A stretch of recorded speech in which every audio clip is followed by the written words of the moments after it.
देश नीति, केवल सच्ची और पक्की खबरें। देश नीति में दोस्तों आपका स्वागत है। मैं हूं आपके साथ राशिद जहीर। चीजें वहीं जा रही हैं जहां के लिए प्लान की गई थी, यह ऐसा आरोप था। मायावती जी ने अपनी 15 जनवरी जन्मदिन पर एक अजीबोगरीब या जबरदस्त बयान देते हुए कहा कि उनकी पार्टी अकेले चुनाव लड़ने जा रही है। ना वो गठबंधन के साथ हैं और ना ही वो भारतीय जनता पार्टी के साथ हैं। जाहिरन अंदर खाने क्या है, हमें पास कोई सबूत नहीं है। अखिलेश यादव पे थोड़ा बरसी, लेकिन भारतीय जनता पार्टी का कोई नाम नहीं लिया और कहा कि हम जो है अलग चुनाव में जा रहे हैं। अब बात यह है दर्शकों कि मायावती किन वजहों से जा रही हैं, क्या वजह है, वो मैं आपको थोड़ा इस एपिसोड में बताने की कोशिश करूंगा, जैसा कि विपक्षियों के आरोप हैं। लेकिन आप देखें, ट्वीट किया कि बीएसपी लोकसभा चुनाव अकेले लड़ेगी, किसी के साथ गठबंधन नहीं करेंगे। बसपा प्रमुख मायावती का बयान। थोड़ा सा बताया कि संन्यास की अफवाहें फैलाई जा रही हैं। अखिलेश के बारे में भी कुछ बात कही, अखिलेश यादव जी के बारे में।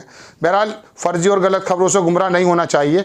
बात यह दर्शकों कि अगर भारतीय जनता पार्टी के प्लान के मुताबिक मायावती चल रही हैं तो ये बात मान लीजिए कि मायावती अपने कैंडिडेट ज़्यादातर ओबीसी और मुस्लिम लोगों को खड़ा करेंगी, जैसा कि वो करती आई हैं, और किसी तरीके से वो सेंध लगाने की कोशिश करेंगी जिसका फ़ायदा भारतीय जनता पार्टी को पहुंचने की उम्मीद है। एक बात। दूसरी बात, इलेक्शन के दौरान अगर वो साइलेंट मोड पे चली गई, जैसे 2022 में गई थी, तब भी इनका जो समाज है, जाटव समाज, वो भारतीय जनता पार्टी की तरफ जा सकता, पहले भी गया।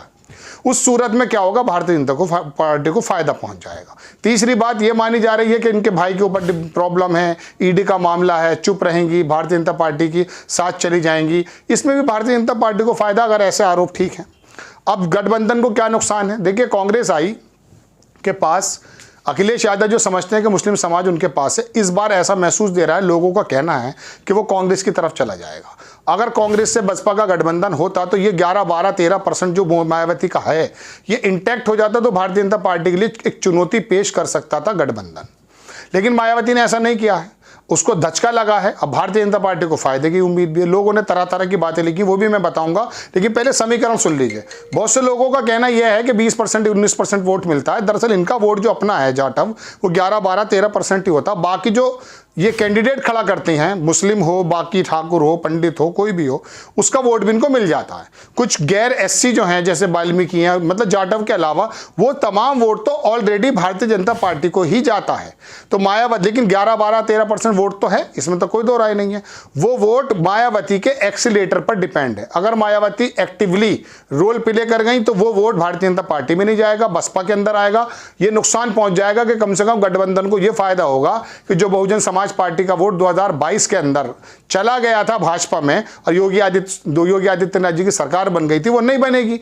2024 में भी ऐसा हो जाएगा, लेकिन ऐसा होना ज्यादा लगता नहीं है, क्योंकि लग ये रहा है कि मायावती शायद वही खेल खेलेंगी जो भारतीय जनता पार्टी कहती है। एक बात। अब गठबंधन की भी बात 1-2 मिनट कर लेते हैं। गठबंधन के पास 7% वोट अखिलेश यादव का, 20% वोट मुस्लिम का और 3-4% बचता है जो परंपरागत कह दीजिए, 2-3% ही बचा है वैसे तो वो, जो कांग्रेस का है। अब ये वोट इतना नहीं बन पाता है कि भारतीय जनता पार्टी को नुकसान पहुंचा दे। ये वोट होगा, ऊपर से मायावती का ओबीसी मुस्लिम कैंडिडेट होगा और ज्यादा इसमें डेंट लग जाएगा। तो भारतीय जनता पार्टी की 63 की जगह 73 या 83 मत मानिए, 80 तो मान ही लीजिए, 1-2 सीटें छोड़ दीजिए, ये इसमें सिनेरियो है। लेकिन अब मैं आपको थोड़ा गठबंधन की तरफ से भी बता देता हूं कि उनको किस तरह से इलेक्शन लड़ना चाहिए, या लोग कहते हैं, मैं तो कोई साइकोलॉजिस्ट हूं नहीं। कांग्रेस आई, अगर पंडित समाज, बनिया समाज, ठाकुर समाज, जो मायावती सेंध लगा रही हैं, अगर कांग्रेस आई मजबूत कैंडिडेट लड़ करके वहां पर इन लोगों को कैंडिडेट लगा दे, इन लोगों को कैंडिडेट बना दे, तो मुस्लिम समाज इनके पास आ जाएगा। संभव है कि एक अच्छा समीकरण बन जाए। जहां गुजर मजबूत हो गुजर को दे दें, जहां ठाकुर मजबूत हो ठाकुर को दे दें, जहां मुस्लिम को देना। इस वक्त नुकसान यह है कि 18-17% ही वोट रह जाएगा और बाकी कोई देगा नहीं, क्योंकि पूरी दुनिया में और देश में और प्रदेश में मुसलमानों की हालत क्या बन गई, इससे छुपा थोड़ी है। मैं तो बहुत खुल के बता रहा हूं आपको। मुसलमान का मतलब यह है अछूत। अखिलेश यादव हो या कांग्रेस आई भी, कोई भी बंदा हो, अक्सर अल्पसंख्यक मुस्लिमों के बारे में बोलते हुए भी डरते हैं। ये बात हकीकत है, क्योंकि उनका बहुसंख्यक जो है वोट नाराज ना हो जाए। हालांकि बहुसंख्यक वोट नाराज किसी सूरत में नहीं हो सकता। हमेशा बड़े भाई की तरह अगुवाई किए, उसमें से कुछ वोट को ज़ोंबी बना दिया गया है, इसमें कोई दो राय नहीं। जितनी लड़ाई मुस्लिम समाज की बहुसंख्यक समाज ने लड़ी, किसी ने नहीं लड़ी है। 63% वोट आज भी भारतीय जनता पार्टी के खिलाफ जाता है, उसको इकट्ठा करने की बात थी, लेकिन मायावती ने धचका देते हुए अपना इंडिपेंडेंट लड़ने की बात कह दी है। अब उसमें एक बात यह भी है, हजारों बार या सैकड़ों बार या दर्जनों बार यह बात भी आई है, 80 सीट हैं, अब बिकावली होगी, कैंडिडेट बिकेंगे। भारत बहुजन समाज पार्टी मायावती पे दर्जनों बार आरोप लगे हैं कि वो अपने कैंडिडेट से पैसे लेती हैं, पूरी दुनिया जानती है।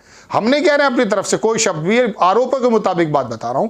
और कोई मुझसे पूछेगा तो मैं बता भी दूंगा कौन कौन से नेता पहले इन पर इल्जाम लगा चुके हैं। अब वो 80 सीटों के टिकट जब बिकेंगे तो मायावती की तो आमदनी नहीं बढ़ जाएगी साहब, बहुजन समाज पार्टी के जो सर्वे उनकी आमदनी बढ़ जाएगी, ऐसा आरोप भी लगेंगे। लेकिन फिर भी एक धचका गठबंधन को है। अगर ये 11, 12, 13% वोट मायावती के साथ जो इंटैक्ट है, अगर ये गठबंधन के साथ आ जाता या कांग्रेस के साथ आ जाता तो शायद भारतीय जनता पार्टी को चुनौती होती। लेकिन सारी चुनौतियों को खत्म करते हुए मायावती ने रास्ता, पैसेज क्लियर कर दिया।